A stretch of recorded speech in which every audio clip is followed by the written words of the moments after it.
1948년 7월 17일 우리나라 최초의 헌법인 제헌헌법이 공포되었습니다. 비로소 대한민국은 민주공화국으로 새로운 역사의 출발점에 서게 됐습니다. 헌법을 흔히 현대사회의 경전이라고 말합니다. 국가와 인간 권리에 대한 최고 규범인 헌법을 그래서 법 중의 법, 법의 왕이라고 부릅니다. 제헌헌법이 제정된 지 76년이라는 세월이 흘렀습니다. 1948년부터 1987년 직선제 개헌까지 헌법은 9번 고쳤습니다. 굴곡진 개헌의 역사는 대한민국 정치사를 그대로 보여주고 있습니다. 앞으로 2회에 걸쳐 우리 헌법의 역사와 새로운 시대 정신을 담은 미래 헌법의 모습을 그려보는 소중한 시간을 갖도록 하겠습니다. 그렇다면 우리 헌법의 역사는 어디서부터 시작되는 것일까요?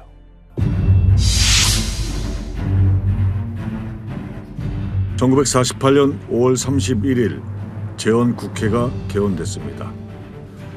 국회가 가장 먼저 해야 할 일은 나라의 기틀을 마련할 헌법 제정과 나라의 이름, 국호를 정하는 것이었습니다. 198명의 제헌 의원들이 3주 동안 17번의 회의를 거치는 등 치열하게 논쟁을 벌인 결과 해방 3년 만인 1948년 7월 1일 마침내 대한민국이라는 국호가 정해졌습니다. 이 헌법안은 우리나라에 있어서 대한민국 임시정부 헌장, 현 민주의회에서 제정된 임시헌장, 과도입법의원에서 제정한 약헌 등을 종합하고 그 외에 구미 각국에 현재 있는 모든 헌법을 종합하여 이 원안이 기초된 것이라고 볼 수 있는 것입니다. 그리고 7월 12일 헌법 전문과 총 10장 103조로 된 대한민국 건국 헌법이 만장일치로 국회를 통과합니다. 제헌헌법은 근대 헌법의 기본 원리인 국민 기본권 보장과 주권 재민, 권력 분립의 원칙을 충실하게 담아내고 있습니다. 국회는 단원제로 정하고 대통령 중심제를 기본으로 하는 정부 형태가 확정됐습니다. 대통령과 부통령은 국회에서 선출하는 간선제로 결정됐습니다. 이어 7월 17일 3.1운동의 독립정신을 계승한 대한민국 권리장전, 대한민국 제헌헌법이 공포됩니다. 제헌헌법은 대한민국이 민주주의 국가로 출범할 수 있는 토대가 되었습니다. 헌법 규정에 의해 대통령을 국회에서 간접 선거로 선출했고 그 결과 대통령은 이승만, 부통령은 이시영이 당선됐습니다. 그렇게 대한민국의 입헌주의 역사가 시작되었습니다. 제헌국회가 우리의 국가의 기본 틀을 만들었다. 그래서 198명이 모여서 헌법을 만들고 거기서 간접 선거를 통해서 대통령, 행정부의 수반, 국가 원수를 만들어내서 정부를 구성하고 거기서부터 삼권, 입법, 행정 또 사법부까지 이렇게 차차 나올 수 있어 민주주의의 기틀을 만들었는데 큰 역할을 했고 기본적인 역할을 했다 이렇게 보여집니다. 헌법은 대한민국의 최상위법이기 때문에 개정을 위해서는 발의는 물론 의결, 공포 절차까지도 매우 엄격하게 규정돼 있습니다.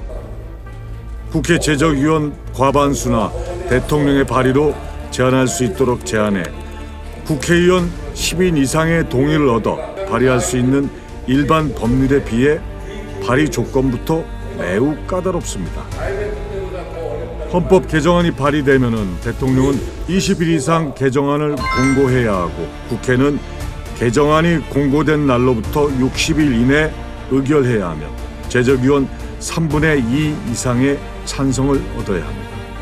특히 헌법 개정은 최상위법을 고친 것인 만큼 국민의 의사를 직접 묻는 국민투표를 국회 의결후 30일 이내에 반드시 거쳐야 합니다. 그러니까 우리가 헌법 개정의 역사를 볼 것 같으면 큰 틀에서 두 가지가 있을 수 있는데, 하나는 소위 말해서 이제 후진국의 경우에 권력을 쥔 집권자들이 그 권력을 유지하기 위해서 헌법을 개정하는 방식이 있습니다. 그러니까 본인이 권력을 계속 유지하기 위해서 임기를 늘리든가, 혹은 자신의 권력을 더 강화하기 위해서 새로운 어떤 권한을 집어넣든가, 그렇게 하는 방식으로서 개헌이 있을 수도 있고, 또 선진국에서 볼 것 같으면 사회의 변화, 시대의 변화, 환경의 변화, 또 국민들이 원하는 요구의 변화, 여기에 부응하기 위해서 그것을 헌법에서 받아내는 방식으로 헌법 개헌을 하는 경우도 있습니다. 대한민국 헌법은 1948년 재헌헌법 이래 모두 9차례에 걸쳐 개정됐습니다. 제1공화국부터 제6공화국 동안 1987년 9차 개헌이 이루어지기까지 우리 헌법은 파란만장한 개정사를 겪었습니다. 이승만 정권 때 이른바 발췌 개헌으로 불리는 1차 개정, 4.4.5입 개헌으로 불리는 2차 개정 등 두 차례 개정이 이루어졌습니다. 4.19 혁명으로 1공화국이 무너지고 내각 책임제를 골자로 하는 3차 개정이 이루어졌고, 곧이어 3.15 부정선거 관련자를 소급해 처벌하도록 부칙을 개정한 4차 개정이 있었습니다. 그리고 5.16 군사 정변으로 2공화국이 무너지면서 5차 개정을 통해 3공화국이 들어섭니다. 3공화국에서 대통령 삼선 금지 조항을 철폐하는 이른바 삼선 개헌으로 박정희 대통령은 삼선에 성공하게 됩니다. 이른바 유신 헌법으로 불리는 7차 개정으로 제4공화국이 들어서게 되는데, 국민들의 기본권을 제한하고 대통령의 권한을 대폭 강화하는 등의 내용이 담긴 유신 헌법은 유신 체제를 뒷받침하는 근거로 활용됩니다. 부마 항쟁과 12.6 사태로 박정희 정권이 무너지고 혼란기를 틈타 신군부가 권력을 장악하면서 8차 개정이 이루어집니다. 1987년 6월 민주항쟁과 6.29 선언으로 대통령 직선제를 골자로 하는 현행 헌법인 9차 개정이 이루어집니다. 이렇듯 새로운 공화국이 시작될 때마다 개헌이 이루어졌고, 공화국의 시작과 관련이 없는 개헌에는 특별한 별칭도 붙었습니다.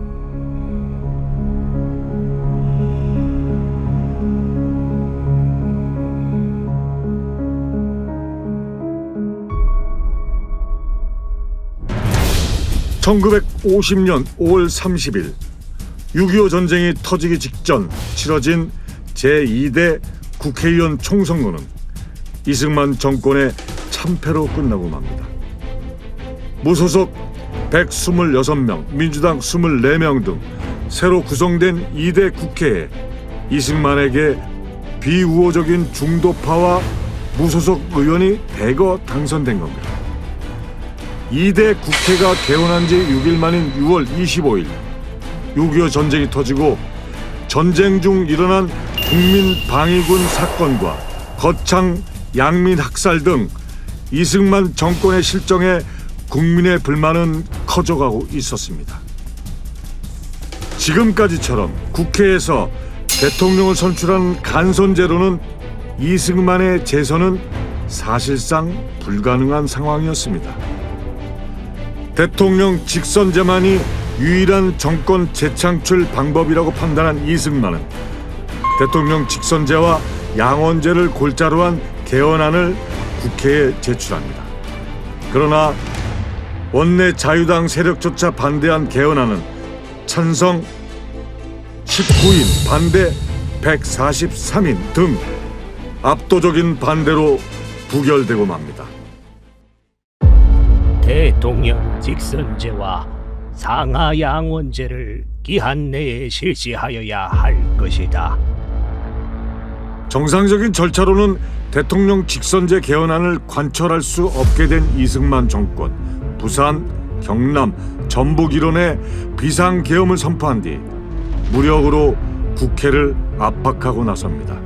이른바 부산 정치파동이 시작된 겁니다. 1952년 5월 26일 출근하던 50여 명의 국회의원들이 탄 버스가 헌병대에 의해 강제로 끌려갔습니다. 연행된 의원 중 10명에게 국제공산당과 결탁했다는 누명을 씌워 전격 구속했습니다. 이어 국회는 5월 28일에 비상계엄 해제 요구 결의안을, 30일에 구속의원 석방 요구 결의안을 채택해 정부를 압박합니다. 부통령 김성수 역시 5월 29일 폭거에 의한 항의 표시로 사임하는 등 국회와 이승만의 대립으로 전국은 파국으로 치달았습니다. 이때 국무총리 장택상이 정부와 국회의 대립을 화해시킨다는 명분으로 개헌 조정안을 내놓습니다.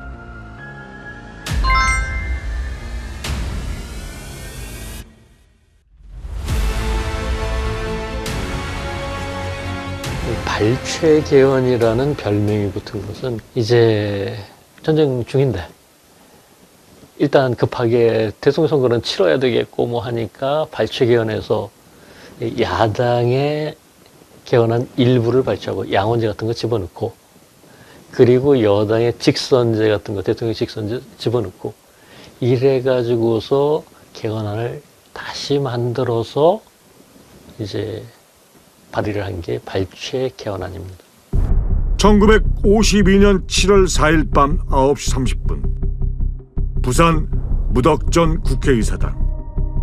신익희 의장은 무기명 투표를 약속했지만은 개헌안의 표결은 누구나 의사표시를 알 수 있도록 기립표결로 이루어졌습니다. 전쟁 중이었음에도 경찰과 관제 대모대가 국회의사당을 겹겹이 포위한 살벌한 분위기 속에서 의원들은 눈물을 머금고 기립표결할 수밖에 없었습니다. 이 개헌안을 표결한 결과가 제적 의원 3분의 2 이상, 즉 166명 출석으로 가에 163표, 부에는 한 표도 없이 찬성이 되었으므로 헌법 제98조 제3항의 규정에 의지하여 이 개헌안은 가결된 것으로 선포해드립니다. 결국 1952년 7월 4일 사상 유례없는 기립 투표를 통해 첫 개헌안이 통과됩니다. 출석 의원 166인 중 찬성 163인의 기권 3인, 반대는 단 한 표도 없었습니다. 이에 따라 1952년 7월 7일 대한민국 최초의 대통령 국민 직선제를 골자로 한 첫 개헌안인 발췌 개헌안이 공포됐습니다. 이 사건은 우리 헌정사의 불법적 정치 폭력과 비민주적 절차로 이루어진 첫 사례로 한국 정치사에 커다란 오점을 남기고 말았습니다. 그래서 뭐 그때 상황이 사실 무장 군인과 경찰들이 지켜보는 가운데 그것도 기립 표결을 하는 뭐 그런 그 공개 투표 원칙을 고수했다랄지, 또는 심의가 제대로 이루어지지 않은 측면, 여러 가지 측면에서 불법한 개헌, 그러니까 위법한 개헌이 위헌적 개헌 절차가 이루어졌다라고 볼 수 있겠죠. 1952년 8월 5일 치러진 제2대 정부통령 선거는 이승만과 조봉암, 이시영, 신응우 후보가 경합합니다. 총 유권자 825만 9천여 명 중 727만여 명이 투표에 참가, 이승만 대통령은 74%의 지지를 받으며 2대 대통령으로 재선에 성공합니다. 재집권에 성공한 이승만은 장기 집권을 위해 본격적인 개헌 작업에 착수합니다. 자신의 비서 출신으로 자유당 창당을 주도했던 이기붕을 자유당 중앙위원회 의장에 앉히며 이승만 이기붕 체제의 시작을 알립니다. 이기붕은 이승만의 삼선을 위해 개헌 작업에 박차를 가합니다. 그리고 이기붕의 과욕은 국회 본회의에서 전대미문의 사건으로 이어집니다. 헌정사의 보기 드문 4.4 5.입 사건이 벌어집니다. 초대 대통령인 이승만에 한하여 중임 제안을 철폐하는 내용의 제2차 개헌안을 국회에 제출한 겁니다. 그러나 야당은 강하게 반발하고 국회는 대치 정국으로 빠져듭니다. 점심도 거르며 무려 7시간 동안 진행된 본회의. 제적위원 3분의 2 이상이 찬성해야 하는 개헌안 표결 결과는 역시 부결이었습니다. 제적 203인 중 출석 202인, 찬성 135인, 반대 60인, 기권 6인, 무효 1인으로 정족수에 못 미쳐 부결된 겁니다. 개헌안이 가결되려면 136표가 필요한데 단 한 표가 모자랍니다. 그러나 이틀 후 부결이 가결로 뒤바뀌는 희한한 일이 벌어집니다. 오늘 회의를 개의하기 전에 정정할 사항이 있습니다. 지난 90차 회의에 헌법 개정안 통과 표결 발표에서 찬성 135표로 부결되었다고 발표했는데 정족수 계산 착오였습니다. 이것을 취소합니다. 최 부의장이 그저께 회의에서 부결이라고 선포한 것을 이제 와서 취소하는 것은 불법입니다. 그렇기 때문에 그저께 결정된 것이 확정하다는 것을 여기서 선포합니다.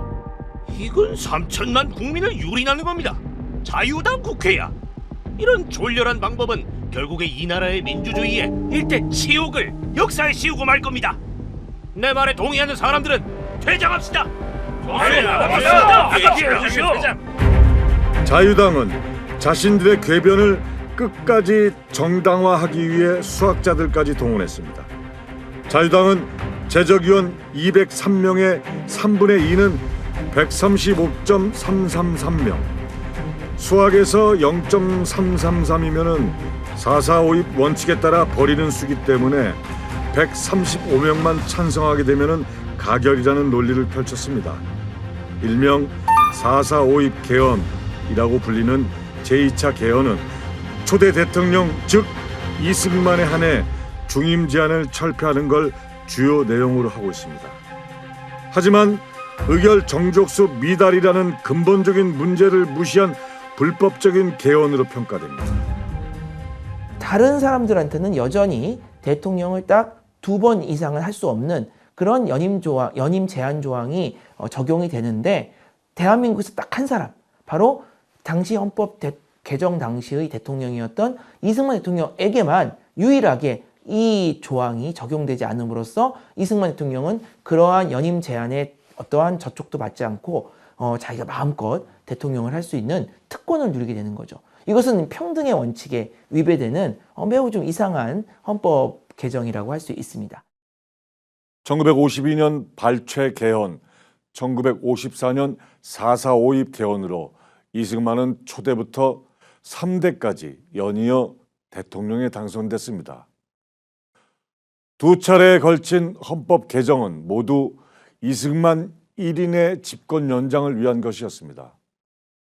그리고 1960년 4대 대통령 선거와 5대 부통령 선거가 목전에 닥쳐왔습니다. 이승만의 사선 고지 달성은 따놓은 당상이었지만 문제는 부통령이었습니다.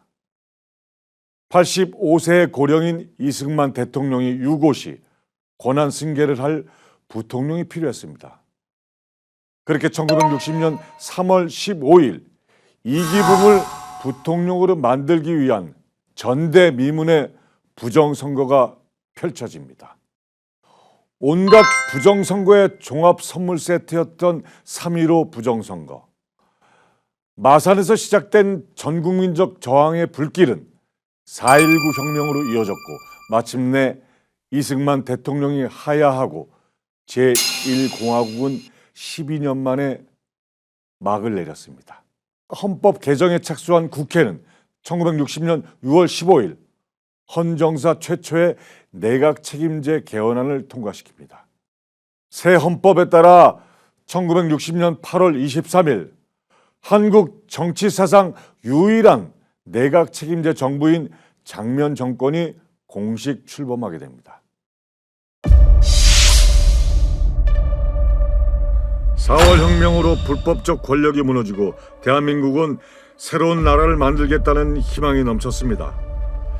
학생을 포함한 4.19 혁명 주체와 많은 지식인들은 조기 총선 실시를 주장했습니다.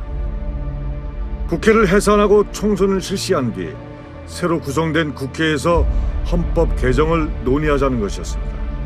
하지만 민주당 구파와 자유당의 이해관계가 맞아떨어지며 결국 선개헌 후 선고로 가닥이 모아졌습니다. 국회는 헌법 개정 기초위원회를 구성해 내각 책임제를 주요 골자로 하는 헌법 개정안에 대한 논의를 이어갔습니다.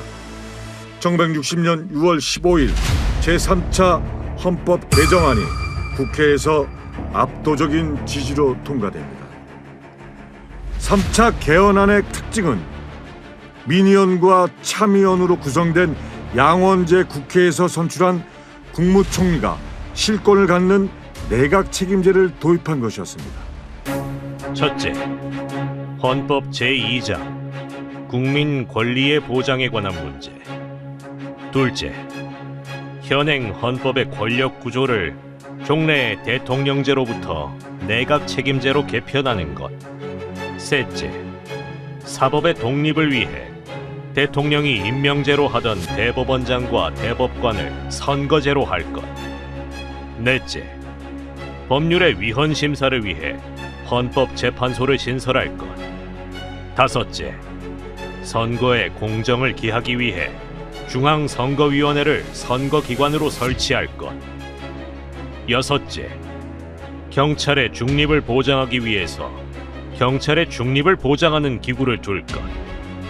일곱째, 지방자치단체의 장을 직선제로 하도록 규정했습니다.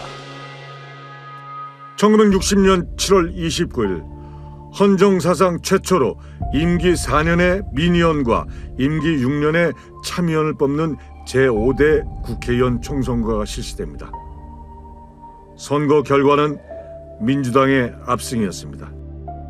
민의원은 전체 233석 가운데 민주당이 75.1%에 해당하는 175석을 차지해 과반을 훌쩍 넘겼습니다.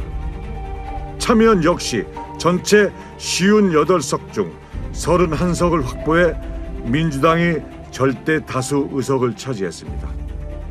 민주당 내 구파와 신파의 대립 끝에 대통령은 구파의 윤보선이 선출되었지만 국정은 안정되지 못했습니다.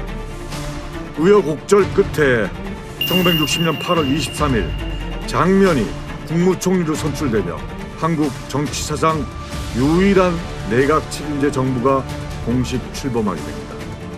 이런 와중에 3.15 부정선거와 관련된 반민주 행위자 처벌에 대한 국민의 요구가 점점 커져갔습니다. 4.19 혁명 유족과 부상자들은 혁명 입법 제정을 요구하며 국회 본회의장을 점거하는 사태까지 벌어졌습니다. 하지만 문제가 있었습니다. 헌법은 소급 입법을 금지하고 있기 때문입니다. 장면 총리 역시 소급 입법을 반대했습니다. 국민의 감정은 10분 이해합니다. 하지만 소급 입법이라니 이건 정치적 보복이 아닐까요? 개헌을 하겠다면 차라리 내가 이 자리에서 물러나겠어요. 장면의 단호한 반대에도 불구하고 1960년 11월 29일 3.15 부정선거 관련자와 부정축제자를 소급해 처벌하는 헌법 개정이 이루어집니다. 내각제를 하니까 자꾸 뭘 해달라, 민주주의가 너무 과잉이 돼가지고 국가 경제가 무너지고 안보가 위험해지고 사회가 혼란스럽다. 이 제도는 안 된다. 그래서 마치 내각제는 대한민국에 맞지 않은 것 같은 그런 이제 비난을 받아서 스스로 붕괴된 걸로 생각하는데, 저는 가장 큰 것은 그 내각제가 이렇게 유지가 되고 있는 헌정 질서를 무력으로 파괴하고 들어선 군사정권, 즉 군의 과도한 정치 개입이 가장 큰 원인이었다고 생각합니다. 5.16 쿠데타로 권력을 장악한 군사정부는 정권 창출을 위한 치밀한 계획을 세웁니다. 박정희 소장이 이끄는 군사혁명위원회는 장면 정부의 인수를 공식 선언하고 국회와 지방의회를 해산하며 일체의 정치 활동을 금지시킵니다. 군사정부는 이 표면적으로는 민정 이양을 표명하면서 헌법심의위원회를 설치해 제5차 헌법 개정안을 내놓게 됩니다. 곧바로 국민투표에 붙여진 5차 헌법 개정안은 무려 78.8%의 찬성으로 통과됐습니다. 자, 투표 결과처럼 5.16 쿠데타의 주역들이 물러나고 진정한 민정 이양이 시작되었을까요? 하지만 한 번 잡은 권력은 쉽게 내려놓을 수 없는 법이죠. 과연 어떤 일이 벌어졌을까요?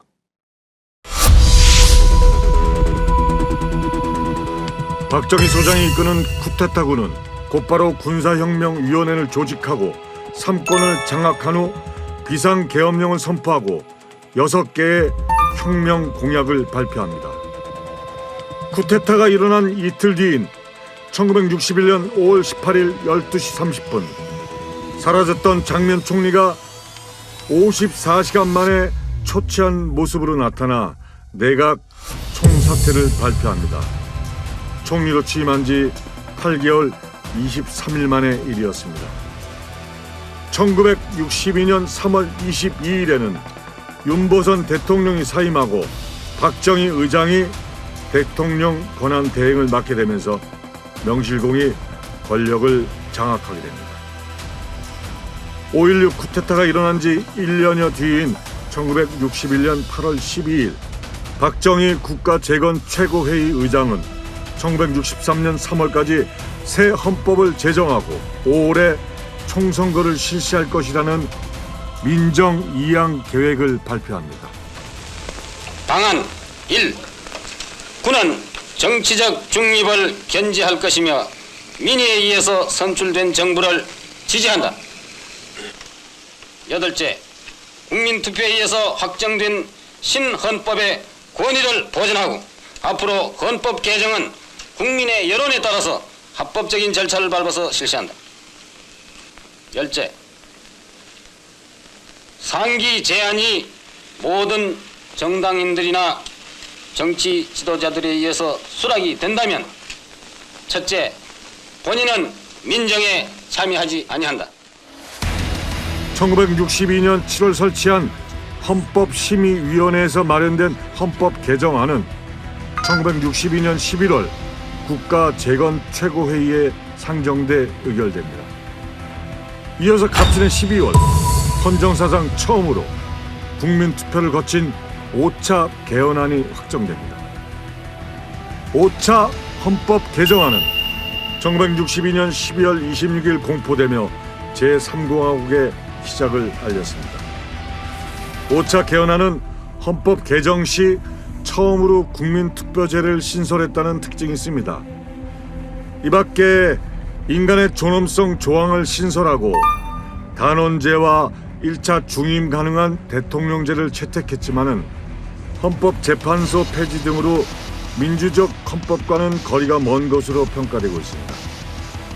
1963년 8월 30일 강원도 철원군에서 있었던 박정희 의장의 저녁식, 바로 대통령 선거 출마를 위해 23년간의 군 생활을 청산하는 자리였습니다. 육군대장 박정희는 군복을 벗고 민간인 신분이 되었고 다음날 1963년 8월 31일 민주공화당 전당대회에서 당 총재직과 대통령 후보 지명을 수락합니다. 1963년 10월 15일 치러진 제5대 대통령 선거는 박정희와 윤보선의 양자 대결이었습니다. 결과는 박정희 후보가 470여만 표로 455만 표를 얻은 윤보선 후보를 15만 표라는 근소한 차이로 누르고 대통령에 당선됩니다. 대통령 선거에 이어 1963년 11월 26일 제6대 총선이 실시됐습니다. 민주공화당이 지역구 88석, 전국구 22석으로 총 110석을 확보하는 압승을 거둡니다. 그리고 마침내 1963년 12월 17일 박정희가 제5대 대통령에 취임함으로써 제3공화국이 출범하게 됩니다. 박정희 대통령은 이날 제5대 대통령 취임식에서 엄숙한 목소리로 취임 선서를 했습니다. 선서, 나는 국헌을 준수하고 국가를 보유하며 국민의 자유와 공리의 증진에 노력하여 대통령으로서의 직책을 성실히 수행할 것을 국민 앞에 엄숙히 선서합니다. 그로부터 4년 뒤인 1967년 5월 3일 실시된 제6대 대통령 선거. 공화당의 박정희와 신민당 윤보선의 재대결로 관심을 모았습니다. 결과는 어땠을까요? 박정희의 완승이었습니다.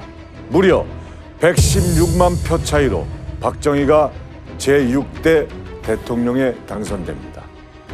6월 8일 치러진 제7대 국회의원 총선거 역시 전체 의석 175석 가운데 공화당이 129석을 차지하면서 압승을 거둡니다.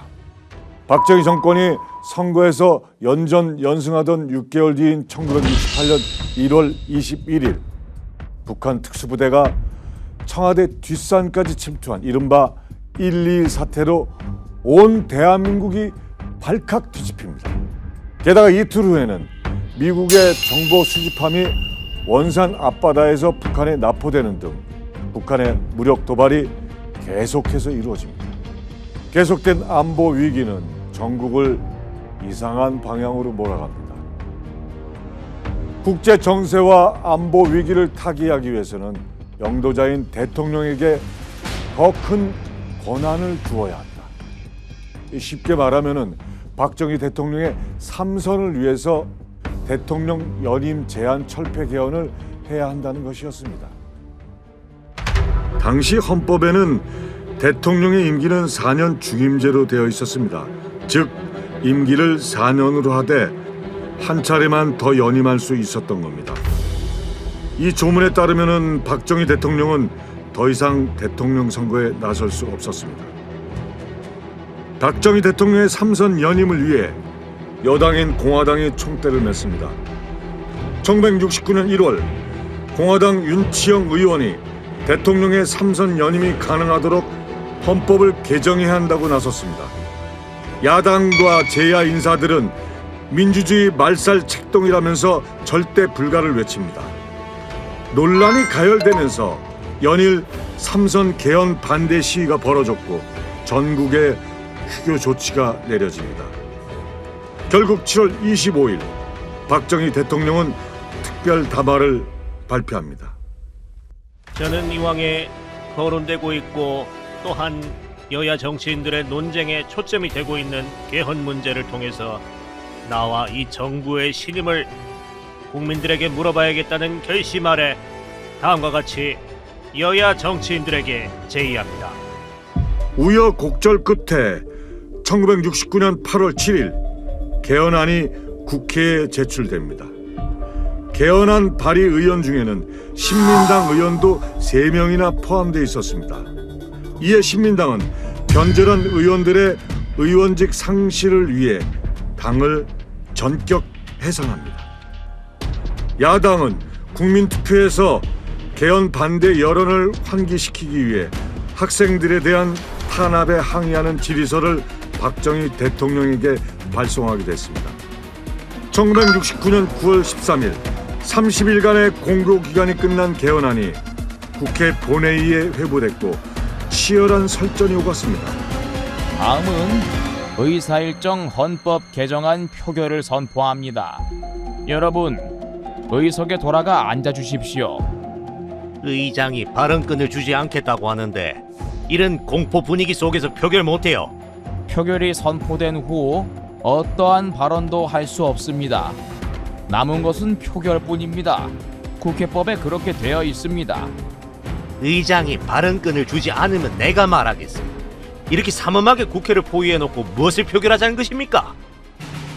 난상 토론 끝에 이호상 국회의장은 이틀 뒤인 9월 15일에 본회의를 열겠다고 선언합니다.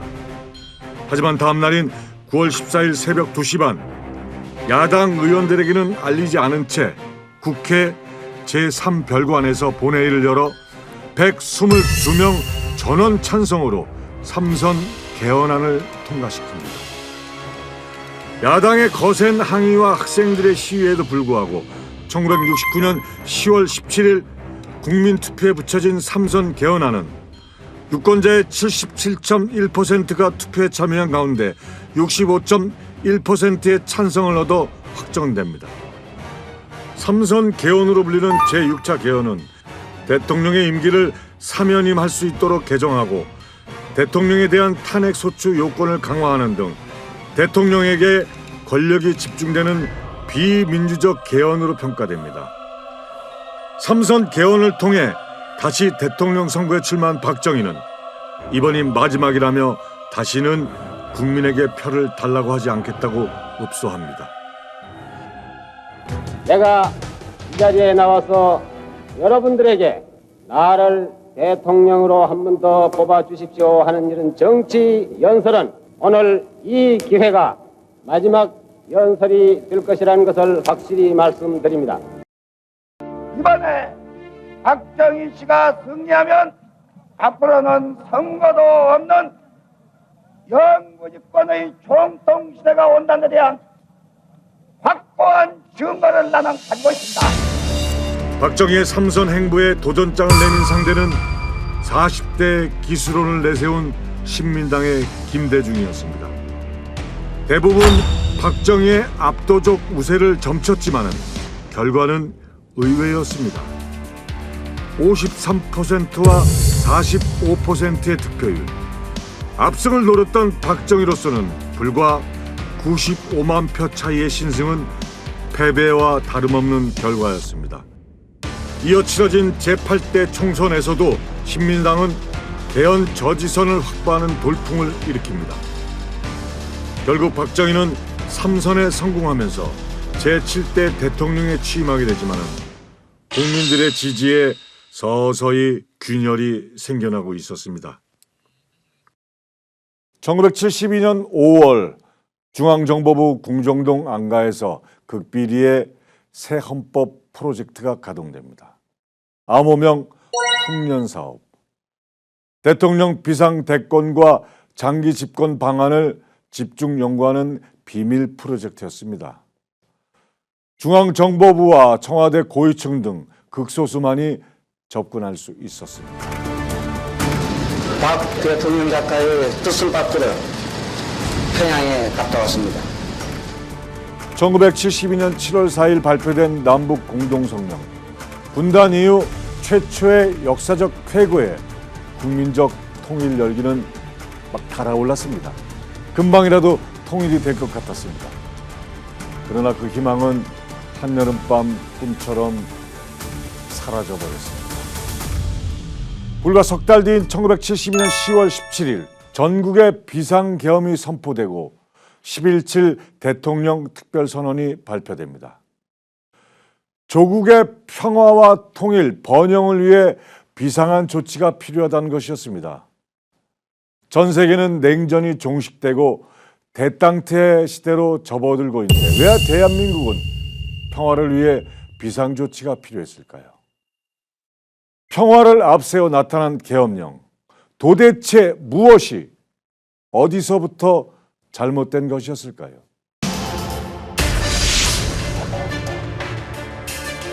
(1971년 12월 6일) 박정희 대통령이 돌연 국가 비상사태를 선언함으로써 전국은 요동치기 시작합니다. 국가 안보를 최우선시하고 일체의 사회 불안을 용납하지 않으며 최악의 경우는 국민 자유의 일부도 유보해야 한다는 6개 조항의 특별조치였습니다. 대통령 선거가 끝난 지 불과 7개월 뒤였습니다. 비상조치의 명분은 북한의 침략 위협과 한반도를 둘러싼 국제정세의 변화였습니다. 중공의 유엔 가입을 비롯해 아시아 지역 분쟁에 미국이 개입하지 않겠다는 닉슨 독트린으로 동북아의 정세는 급변하고 있었습니다. 이러한 흐름에 따라 박정희 정권은 한반도 정책과 안보에 대한 변화가 불가피하다고 판단하고 이에 따라 남과 북의 은밀하고 신속한 물밑 대화가 시작됩니다. 1972년 5월 2일 이우락 중앙정보부장의 평양 방문을 시작으로 북한의 박성철 부수상이 각각 평양과 서울을 방문하고 김일성과 박정희를 면담합니다.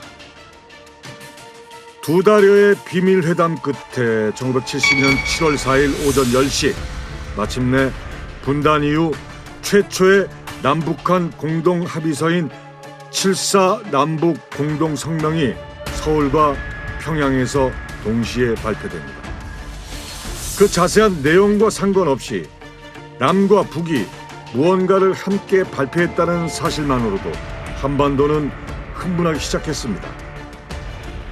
국민의 관심이 통일 문제에 집중됨에 따라 박정희 정권은 장기 집권을 위한 흑막을 칠 수 있게 된 겁니다.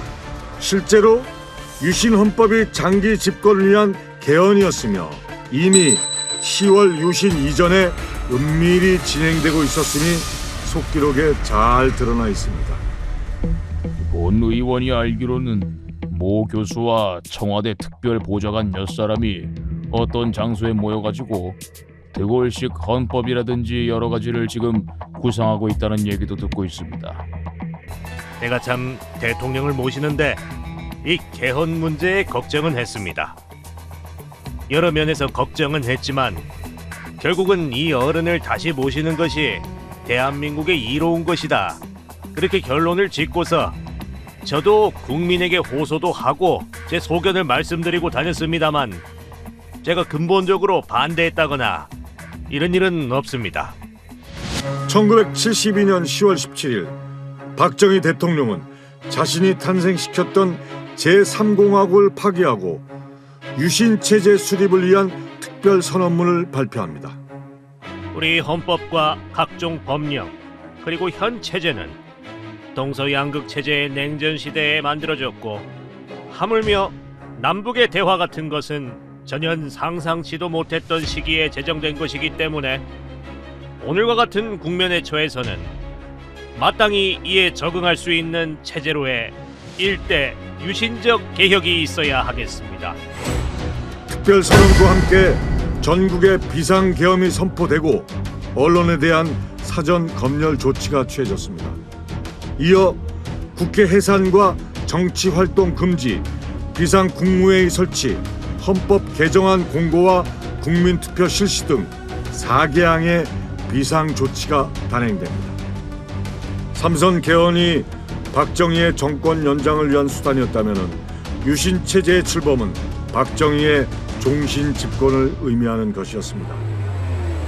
국회 해산 등으로 효력이 정지된 헌법상의 기능은 비상국무회의가 수행했습니다. 7차 헌법 개정 과정은 비상국무회의에서 비공개로 제안, 통과됐기 때문에 심의 과정은 공개돼 있지 않습니다. 비상국무회의는 1972년 10월 26일 심의를 거쳐 다음 날 7차 개헌안을 의결 공고합니다. 11월 21일 공포 분위기 속에서 헌법 개정안에 대한 국민투표가 실시됩니다.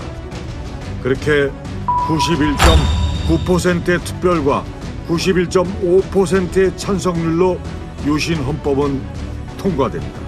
유신헌법의 가장 두드러진 특징은 통일주체 국민회의의 도입에 있습니다. 통일주체 국민회의를 통한 대통령 선거는 직선제를 혼합한 간선제 형태였습니다. 1972년 12월 13일 0시를 기해 비상계엄이 해제되고 23일 통일주체 국민회의는 장충 체육관에서 박정희를 제8대 대통령으로 뽑는 그들만의 선거를 실시합니다. 투표 결과 박정희 대통령은 총 유효 투표수 2359표 중 무효 2표를 제외한 찬성 2357표로 99.9%라는 절대적인 지지로 당선됩니다. 통일주체 국민회의에서 대통령으로 선출된 박정희는 1972년 12월 27일 제8대 대통령에 취임합니다. 자신의 네 번째 대통령직 취임이었습니다. 대통령으로서의 직책을 성실히 수행할 것을 국민 앞에 엄숙히 선서합니다. 다음 해인 1973년 2월 27일 제9대 국회의원 선거가 실시됩니다. 선거 결과 국회의원 정수 146명 중 민주공화당 73석, 신민당 52석, 통일당 2석 등 무소속 19석으로 여당의 승리였습니다. 득표율 역시 공화당이 38.7%로 32.5%인 신민당을 앞질렀습니다. 제9대 국회의 특징은 통일주체 국민회의가 배출한 73명의 유종의 의원이 선출됐다는 것입니다. 대통령이 추천한 사람들이 고스란히 집권 공화당과 같은 여당 의원으로 원내에 진출한 겁니다. 제9대 국회는 거대 여당이 압도적으로 지배했고 제1야당인 신민당은 임시국회마저 독자적으로 소집할 힘조차 없었습니다. 유신체제는 초헌법적 비상조치로 헌정이 중단된 채 들어섰습니다. 유신헌법은 삼권 분립, 견제와 균형, 자유선거라는 자유민주주의 기본 원칙에 대한 중대한 위협이었습니다. 대통령 중임 제한은 아예 없어지고 대통령 선출은 통일주체 국민회의에 의한 체육관 선거로 대체됐습니다. 유신헌법은 대통령 한 사람에게 3권을 장악하는 초법적 비상대권을 부여했습니다. 또한 국민의 대표기관인 국회의 기능을 완전히 상실시켰습니다. 연간 회기를 150일 이내로 제한해 입법 기능을 축소시켰고 국회의 국정감사권을 폐지해 행정부 감시 기능을 완전히 없애버렸습니다. 민족의 활로, 번영의 출발점, 국민 총화를 위한 구국의 영단, 한국적 민주주의의 토착화 등 미사역으로 치장된 10월 유신은 종신 집권 프로젝트에 불과한 것이었습니다. 유신헌법은 우리 헌정사에서 가장 최악의 헌법이다. 그럼 최악의 헌법이란 무엇이냐? 두 가지죠. 국민의 기본권이 철저히 봉쇄되고 탄압받고 보장되지 않고, 그 다음에 권력 구조가 대통령 중심으로 완전 독재 체제다라는 것을 특징을 갖고 있는 건데, 유신헌법이 두 가지를 다 가지고 있습니다. 대통령이 종신제나 다름없어요. 6년의 임기를 국민이 직접 뽑는 것도 아니고 통일치 국민회의라는 어용단체를 비슷한 것을 만들어서 계속 당선될 수 있는 그런 구조를 가지고 있고, 그러다 보니까 상권 분립이라는 민주주의는 없는 겁니다. 유신 이후 우리 사회를 지배한 건 헌법이 아닌 긴급 조치로 인한 공포였습니다. 박정희 정권이 민주 인사와 야당을 탄압하기 위한 수단으로 발동한 긴급 조치는 9월까지 이어졌고, 공포의 시대는 1979년까지 계속됐습니다.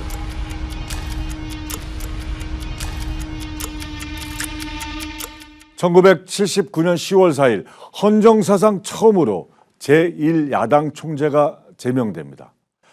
여당인 공화당이 경호권을 발동시킨 가운데 국회 별실에서 김영삼 의원 제명안을 통과시켰습니다.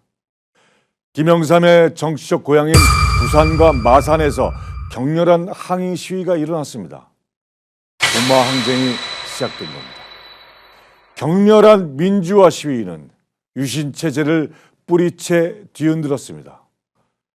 그로부터 열흘 뒤인 10월 26일 저녁 7시 42분 궁정동 안가에서 총성이 울려 퍼집니다. 중앙정보부장 김재규가 쏜 총탄에 박정희 대통령이 사망했습니다. 한국 정치의 운명을 바꾼 12.6 사태. 18년에 걸친 장기 집권이 드디어 막을 내렸습니다. 그러나 권력의 빈자리를 차지한 세력은 전두환과 하나회를 주축으로 한 신군부였습니다. 하극상 군사 반란과 불법적 정권 찬탈로 들어선 제5공화국. 역사의 수레바퀴는 다시 뒤로 돌아갑니다. 1980년 5월 31일 국가보위 비상대책위원회가 설치됩니다. 정부 대변인 이광표 문화공보부 장관은 전국 비상계엄 하에서 대통령이 계엄 업무를 지휘 감독하고 내각과 계엄 당국 간의 협조 체제를 긴밀하게 하기 위해 대통령의 자문 보조화 기관인 국가보위 비상대책위원회를 설치했다고 발표했습니다. 이른바 국보위로 불리던 국가보위 비상대책위원회의 등장은 전두환, 노태우, 정호영 등 신군부의 정권 장악을 위한 포석으로 50 탄생의 전조였습니다.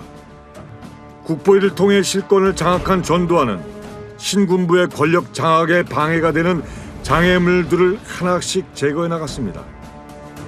1980년 8월 16일 갑자기 최규하 대통령이 하야 성명을 발표합니다.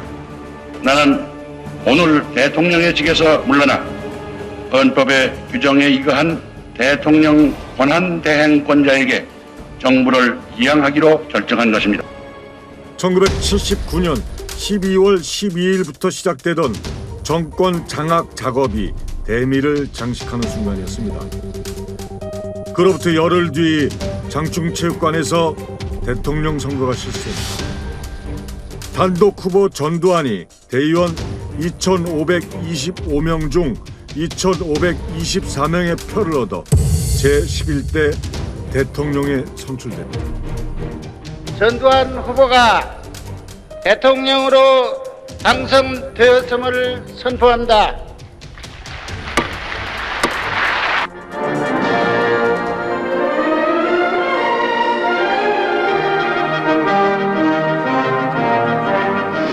나는 국헌을 준수하고 국가를 보위하며 국민의 자유와 공의의 정진에 노력하고 조국의 평화적 통일을 위하여 대통령으로서의 직책을 성실히 수행할 것을 국민 앞에 엄숙히 선사합니다.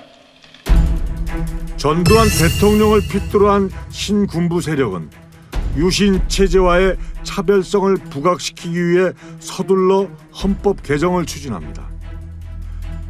8차 개정의 골자는 대통령직을 7년 단임제로 하되 현행대로 간선제를 유지하는 것이었습니다. 국회의원은 유신 체제와 같이 한 선거구에서 2명씩 3분의 2를 뽑고 3분의 1은 전국구로 뽑는데 그중 제1당이 3분의 2를 차지하게 만들었습니다. 8차 개정 헌법은 10월 22일 실시된 국민투표에서 91.6%의 찬성으로 통과됩니다. 국민투표 5일 뒤인 1980년 10월 27일 새 헌법이 공포되며 제5공화국이 탄생합니다. (1979년 10월 26일) 박정희 대통령이 갑자기 사망을 하게 되자 결국에는 그동안 이제 억눌렸던 이 헌법 개정, 유신 헌법 개정에 대한 요구들이 막 본물처럼 터져 나옵니다. 그리고 실제 당시 국회에서는 곧바로 헌법 개정에 대한 논의가 착수가 됩니다. 그래서 그때 당시에 뭐 수많은 이제 새로운 헌법의 대안들이 나와요. 뭐 내각 책임제를 주장하는 경우도 있었고 이원 집정부라는 것도 또 논의가 되기도 했고요. 그런데 이제 이러한 모든 헌법 논의를 결국에는 이제 그 무력화시킨 것이 이제 전두환의 신군부의 쿠데타였다, 이렇게 볼 수 있겠습니다. 민주화의 과정, 핵심적, 그 민주화 과정 핵심적인 것은 어떻게 헌법을 개헌할 것인가, 개헌을 통해서 민주주의를 어떻게 이룰 것인가에 대한 몰두한 시기였습니다. 그래서 그 당시 소위 삼김이라고 하는 이 세 사람이 모여서 늘 어떻게 민주주의를 이끌어 나갈 것인가, 고민했고, 뭐 겉으로 보면 대단히 경쟁적인 양상을 보였지만 어쨌든 이런 군부에서 일어나고 있는 어떻게 보면 이제 권력 장악 또는 국가 권력 찬탈의 어떤 움직임을 제대로 보지 못했던 게 아닌가 싶습니다.